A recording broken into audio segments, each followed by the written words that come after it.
Hello, St. John sixth graders for 2020-2021.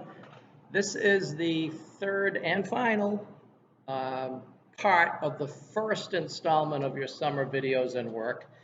In the first one, which I called number 1A, we looked at decimals, their definition, and in 1B, we looked at addition and subtraction of decimals, and here in number 1C, we will be dealing with multiplication and division.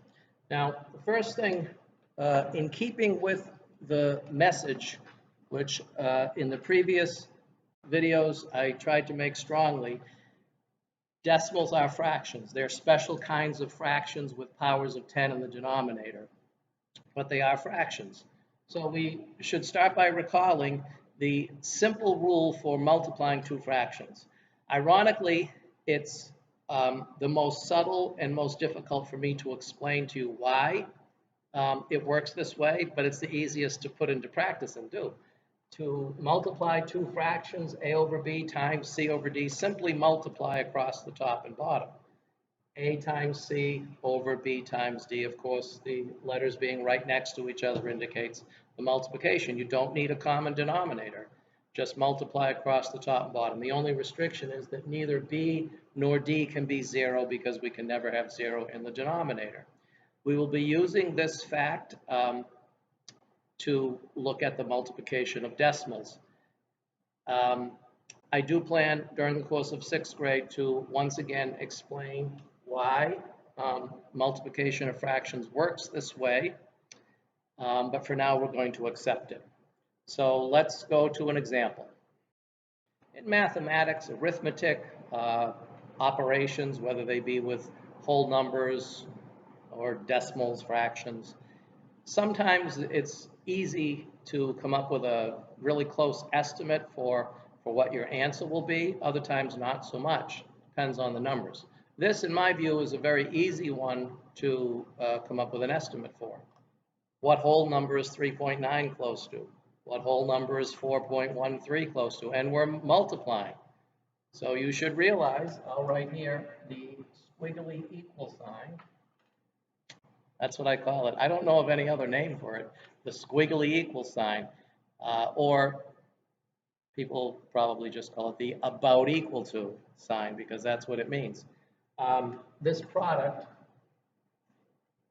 certainly has to be near 16. 4 times 4 is 16. So if we get something that's not pretty close to 16, we know there's a mistake somewhere. What is 3.9? It's the fraction 39 tenths. And what is the number 4.13? It is the fraction 413 over 100. Multiplying across the top and bottom, of course, the denominator will be 1,000. And that is extremely significant in this problem, and we'll talk about that in a moment. 10 times 100 is, of course, 1,000.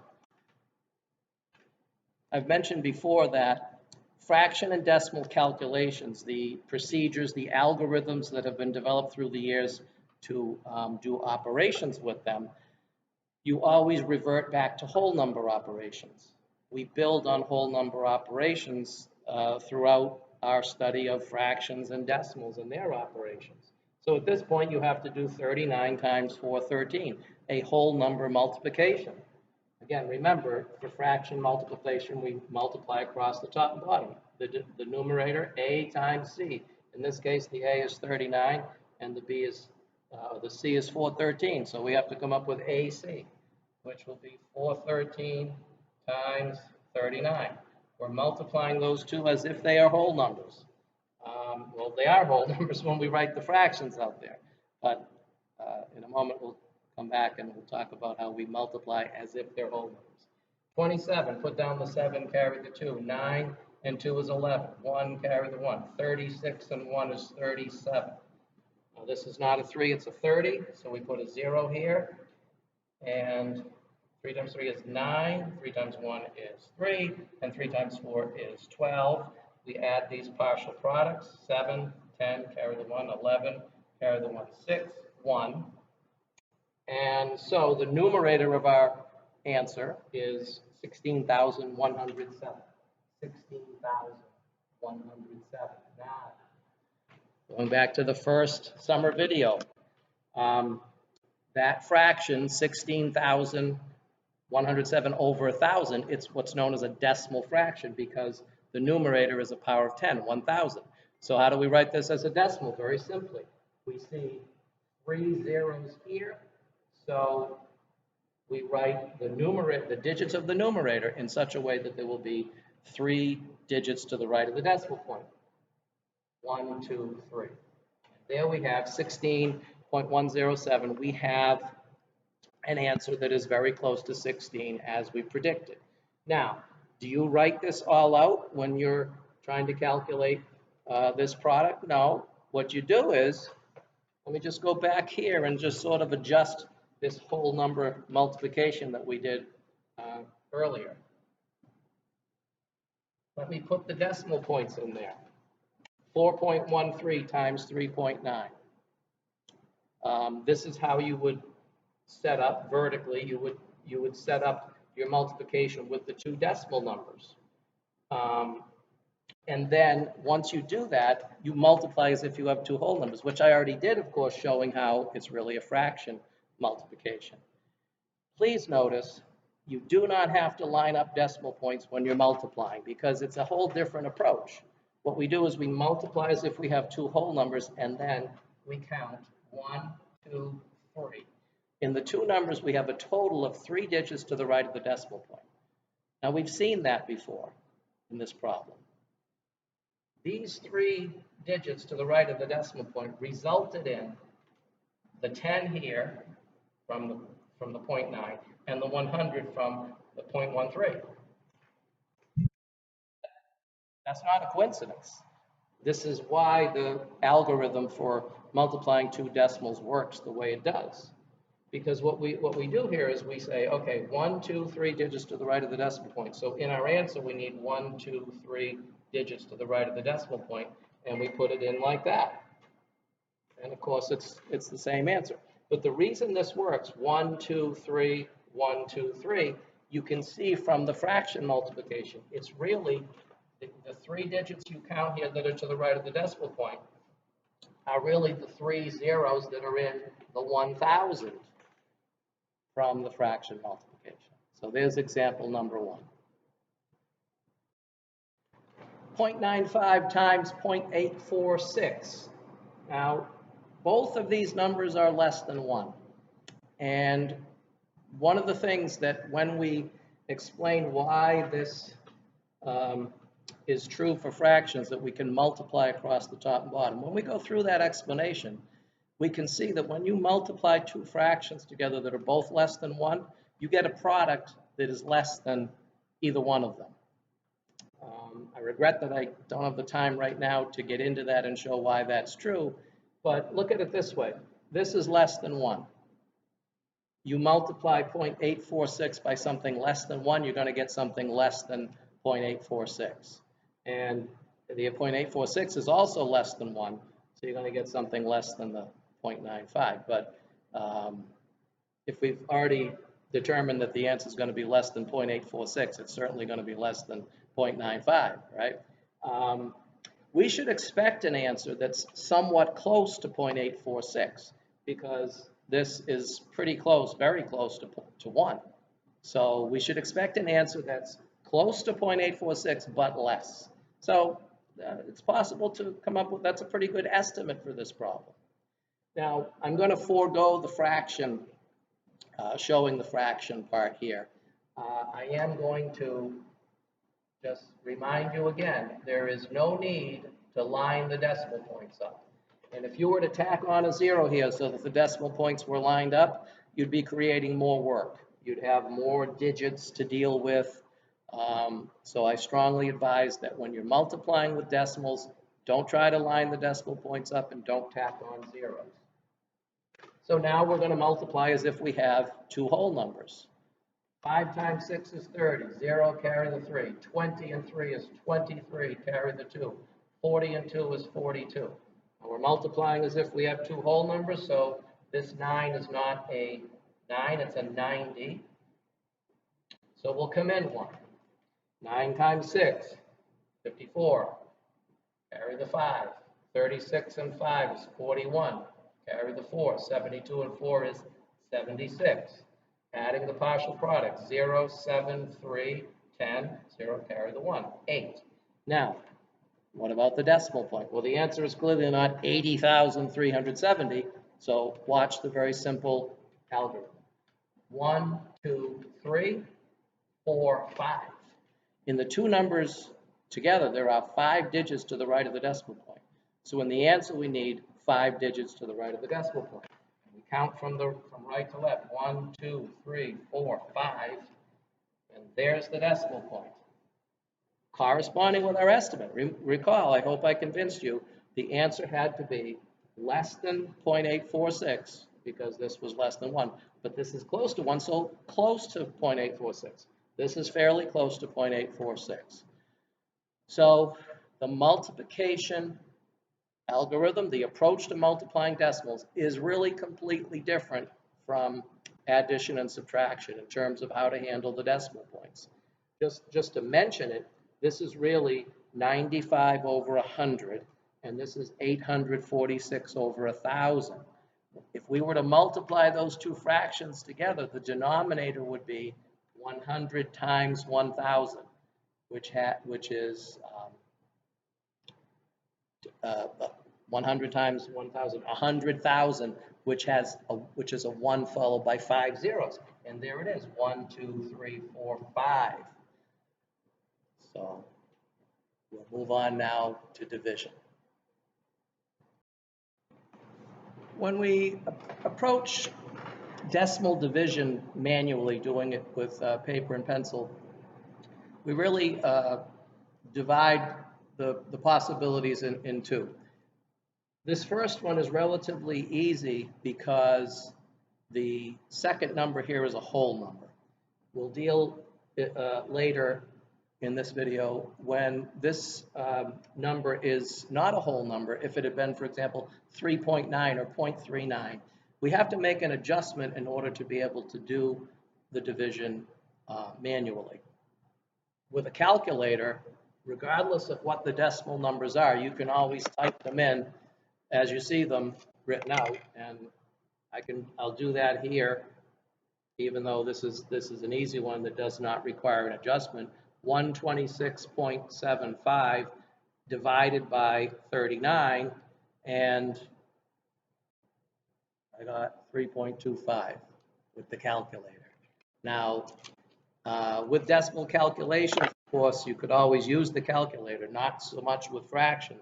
There are special calculators that can handle fractions, but the typical cheap calculator can only handle the decimals and as far as the operations, just typing them in. So we know we're going to get an answer of 3.25, and is that reasonable? Well, let's consider this. Both of these are fairly close to the numbers we have, 126.75, fairly close to 120, 39 close to 40. That's 3. We're going to expect an answer somewhere around 3. And with this problem, the fact that this is a whole number 39, we can just go ahead, put that 39 here and the 126.75 inside the division sign, and we can, the lights went out. We can divide as if we have whole numbers. Once again, coming back to that idea that these decimal calculations have us revert back to what we know about whole numbers, with one adjustment that we make here. Bringing that decimal point straight up. Bringing the decimal point straight up allows us to now divide as if we have two whole numbers. 39 into 126. Well, we've already established the answer needs to be close to 3. 4 would be too big here. If you multiply 4 times 39, you're going to get something greater than 126. So you would probably fairly quickly see that you need to put a 3 in the ones place. 3 times 39, 27. Put down the 7, carry the 2. 9 and 2 is 11. So 3 times 39 is 117. Subtracting, we get 9. bring down one digit at a time. What do you multiply 39 by to get close to 97? Well, 3 times 39 will be too big. So 2, we already know the answer, of course. 2 times 79 is 78. Subtracting, we get 19, I believe. And bringing down the 5, we ask how many times 39 goes into 195. And fairly quickly, I think we would realize that it's 5. 5 times, and was I knew that that's what it was from the calculator, but 5 times 39, 150 plus 45, using the distributor property. 5 times 30 is 150, 5 times 9 is 45. Put them together, you get the 195. So there we go, the same answer that the calculator got. Now notice the change that I made here. It looks very similar to what was before, except I inserted a decimal point here. We're dividing by 3.9 instead of 39. Let's adjust our estimate. Let's still consider this near 120. And by the way, you might have been thinking earlier, why did Mr. LaBeouf round this number to 126? We wouldn't ordinarily round 120. Why did I round it to 120? Ordinarily, if you're going to round to the nearest 10, this would go to 130. But when you're dividing, you have to round in a way that you can work with mentally. Make a compatible number with the one you're dividing by. So I'll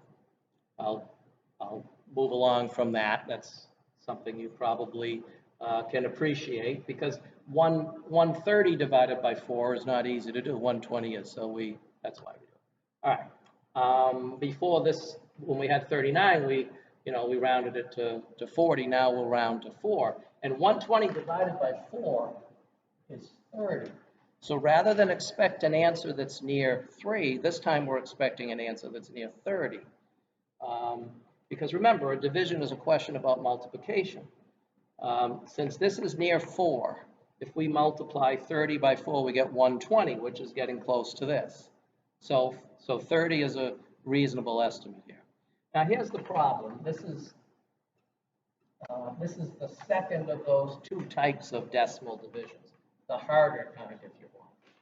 The calculator, ladies and gentlemen, I used the calculator before. It's even, I'll use it this time. And I just want to make the point. The calculator does not have a problem just simply typing in 126.75 divided by, this time it's 3.9. And you remember the last answer, 3.25. This time the answer is 32.5. And that shouldn't surprise you. Maybe if I remember, I'll look at that at the end. But here's the issue when you're trying to do it yourself with paper and pencil. This is hard to work with. You'd have to ask yourself, how many times does 3.9 go into 12, let's say? Yes, But where do you put the decimal point in the answer?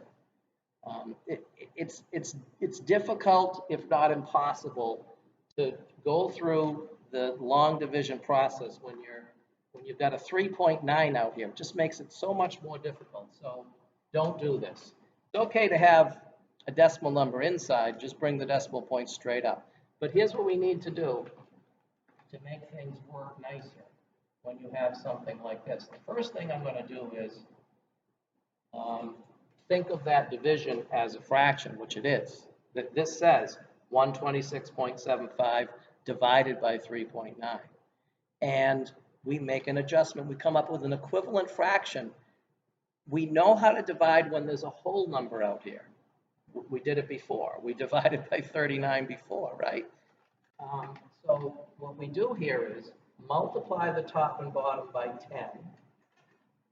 so that this second number or the bottom number is a whole number. Then we can do the division ourselves without the calculator. 3.9 times 10, 10, so move the decimal point over one place and get 39. Same thing here, move the decimal point over one place. If you look up how to divide by a decimal, you might be told something like, well, move the decimal point in each number the same number of places. The reason that works is because we're really coming up with an equivalent fraction, in this case, multiplying the top and bottom by 10.